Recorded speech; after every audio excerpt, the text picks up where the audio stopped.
Okay, once again, it's me, Nicole. Yay! I just want to quickly read out before I introduce the next speaker. The treaties in Alberta are not optional agreements. They are constitutionally protected commitments between First Nations and the Crown. Any proposal for Alberta separation, including those associated with Danielle Smith, cannot bypass these obligations. Ignoring treaty rights would raise serious legal and ethical issues as they require Indigenous consent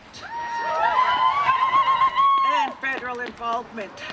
This reality makes separation not only difficult, but highly unlikely without fundamentally reshaping Canada's constitutional framework. There's a big misunderstanding, as our prior speaker was talking about. There's a big misunderstanding of the treaties. Most non-Indigenous people believe that we just signed away our land and everything within the lands. This is not the case, as we never signed away our lands. We only agreed to share to the depth of a plow. Yet here we are today. It was agreed that we would share the lands and respect each other's authority and jurisdiction. The treaties were just an agreement to work together, to coexist peacefully together. The courts recognized that we were here before Canada was ever created.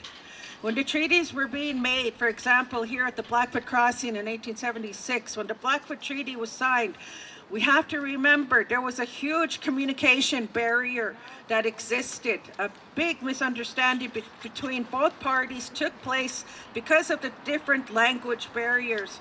The interpreter was not fluent in English, nor was the opposing side fluent in the Blackfoot Cree or the many other First Nation languages here on Turtle Island.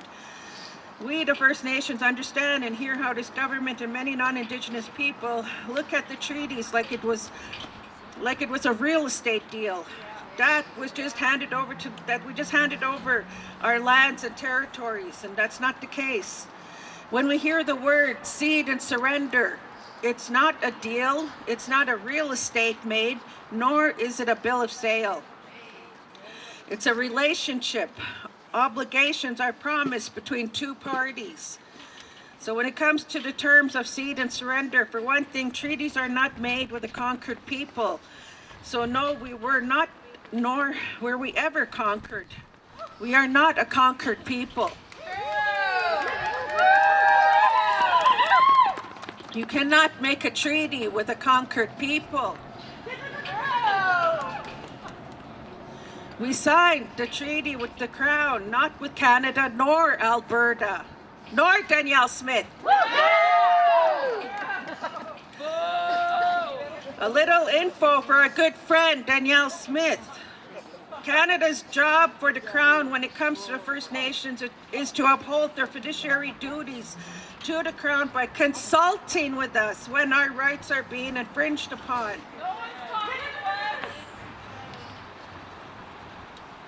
You know, I'm collaborating. I'm working with a couple of ladies, one from Edmonton, one from Medicine Hat. We are doing these gatherings here in Edmonton, Medicine Hat, to gather our people together here within Alberta to help inform, to bring the information out to all of you. So when it comes to the separation, people don't, I'm going to say those ones that want to separate, those ones that are just jumping the gun and are willing to say, hey, yeah, I want to separate, don't understand the complexities and difficulties of the whole situation itself, which is why we are here today to help inform them. So if I could call up my next speaker, Henry from he can introduce himself. And then I think we have another Henry. So sorry, I don't mean to make you get you mixed up.